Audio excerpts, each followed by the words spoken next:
Welcome to YoYo TV. BJP కాంగ్రెస్ల మధ్య జరుగుతున్న రిజర్వేషన్ల రద్దు దేశవ్యాప్తంగా హాట్ టాపిక్ గా మారింది.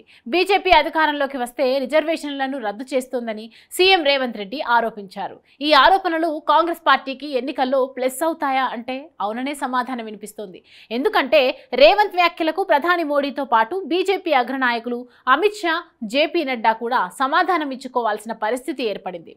తాము రిజర్వేషన్లను రద్దు చేయబోమని బీజేపీ నేతలే కాకుండా రిజర్వేషన్లు ఉండాలని ఆర్ఎస్ఎస్ చీఫ్ మోహన్ భగవత్ ప్రకటన చేశారు. అయితే రిజర్వేషన్ల రద్దుకు బీజేపీ చేస్తున్న కుట్రలకు సంబంధించి తన వద్ద అన్ని ఆధారాలు ఉన్నాయంటూ సీఎం రేవంత్ రెడ్డి మీడియా ముందుకు వచ్చి సుదీర్ఘంగా వివరించారు. భారతదేశానికి స్వాతంత్రం వచ్చిన 50 ఏళ్ల సందర్భంగా రాజ్యాంగంలో అవసరమైన మార్పులు చేయుటకు సిఫారసులు చేయడం కోసం అప్పటి వాజ్పేయి ప్రభుత్వం 2000 సంవత్సరంలో జస్టిస్ వెంకటాచలయ్య కమిషన్ను నియమించిందని, ఆ కమిషన్ 2002లో నివేదిక సమర్పించిందని, ఆ నివేదికను ఉపయోగించుకొని ఇప్పుడు బీజేపీ అధికారంలోకి వస్తే రిజర్వేషన్లను రద్దు చేయాలని కుట్ర చేస్తున్నదని వివరించారు. అయితే తాను లేవనెత్తిన అంశంపై ప్రజల నుంచి స్పందన ఎలా ఉందని ముఖ్యమంత్రి ఆరా తీసినట్లు సమాచారం. ఇంటెలిజెన్స్ వర్గాల నుంచి ప్రజా స్పందనపై నివేదిక కోరినట్టు తెలుస్తోంది.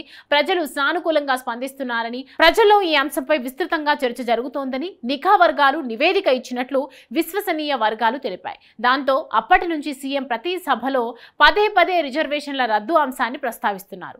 మిగతా అన్ని విషయాల కంటే ఈ అంశాన్నే ఎక్కువగా ప్రజల్లోకి తీసుకెళ్లాలని సీఎం రేవంత్ నిర్ణయించుకున్నట్లు సమాచారం. మరోవైపు ఎన్నికల ప్రచార సరళిపై సీఎం రేవంత్ ఎప్పటికప్పుడు సమీక్షిస్తున్నారు. క్షేత్రస్థాయి నుంచి వస్తున్న నివేదికలను ప్రతిరోజు ఉదయం అధ్యయనం చేసి నాయకులతో చర్చిస్తున్నారు. ప్రచారంలో ఎక్కడైనా లోటుపాట్లు ఉంటే సంబంధిత నియోజకవర్గ అభ్యర్థి ఇన్ఛార్జీలకు సరిదిద్దుకోవడానికి సలహాలు, సూచనలు ఇస్తున్నారు. అభ్యర్థులను ప్రకటించిన తర్వాత కాంగ్రెస్ పార్టీ 3 అంతర్గత సర్వేలను చేయించినట్లు సమాచారం. అత్యధిక సీట్లలో కాంగ్రెస్ పార్టీ ముందంజలో ఉండగా దాదాపు 10 సీట్లలో బీఆర్ఎస్ 2వ స్థానంలో ఉందని ఆ సర్వే నివేదిక చెబుతున్నట్లు తెలుస్తోంది. బీజేపీ ప్రభావం పెద్దగా లేని ఖమ్మం, నల్గొండ, మహబూబాబాద్ వంటి నియోజకవర్గాల్లో మాత్రమే బీఆర్ఎస్ 2వ స్థానంలో ఉందని ఆ సర్వే నివేదిక చెబుతున్నాయి.